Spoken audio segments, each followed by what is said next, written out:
തൃശൂരിലുണ്ടായ ശക്തമായ കാറ്റിലും മഴയിലും കോർപ്പറേഷന് മുന്നിലെ റോഡിലേക്ക് ഇരുമ്പ് മേൽക്കൂര മറിഞ്ഞു വീണു.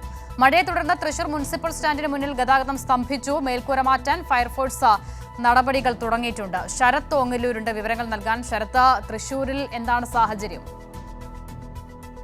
അതിതാ വെള്ളിയാഴ്ച വൈകിട്ട് 5 മണിയോടുകൂടിയിട്ടാണ് ഇത്തരത്തിൽ കോർപ്പറേഷൻ ഓഫീസിന് സമീപത്തുള്ള 4 നില കെട്ടിടത്തിൽ നിന്നും ഇരുമ്പ് മേൽക്കൂര കാറ്റിനെ തുടർന്ന് റോഡിലേക്ക് പറന്നു വീണത്. ഏതാണ്ട് 1800 സ്ക്വയർ ഫീറ്റോളം നീളത്തിലുള്ള മേൽക്കൂരയാണ് തകർന്നു വീണത്.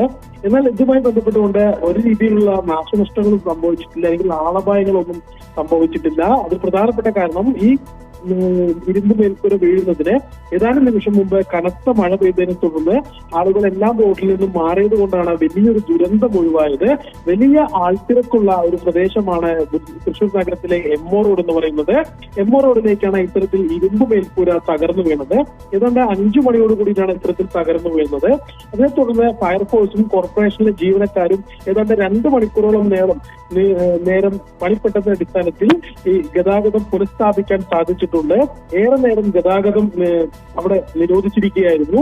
വലിയ രീതിയിലുള്ള ഒരു അപകടമാണ് സംഭവിച്ചത്. എന്നാൽ വലിയ അത്ഭുതകരമായിട്ട് തന്നെ ആർക്കും വലിയ നഷ്ടമൊന്നുമില്ലാതെ, അല്ലെങ്കിൽ മറ്റു വാഹനങ്ങൾക്കൊന്നും കേടുപാട് വരാതെയോ അല്ലെങ്കിൽ മറ്റാളുകൾക്ക് ഏതെങ്കിലും ജീവന് ബാധിക്കുകയോ ചെയ്യാത്ത രീതിയിൽ ഒരു ഒഴിഞ്ഞു പോകുന്ന ഒരു സാഹചര്യമാണ് ഉണ്ടായത്. ശരി, ശരത് ഓങ്ങല്ലൂരാണ് തൃശൂരിലെ വിവരങ്ങൾ പങ്കുവച്ചത്.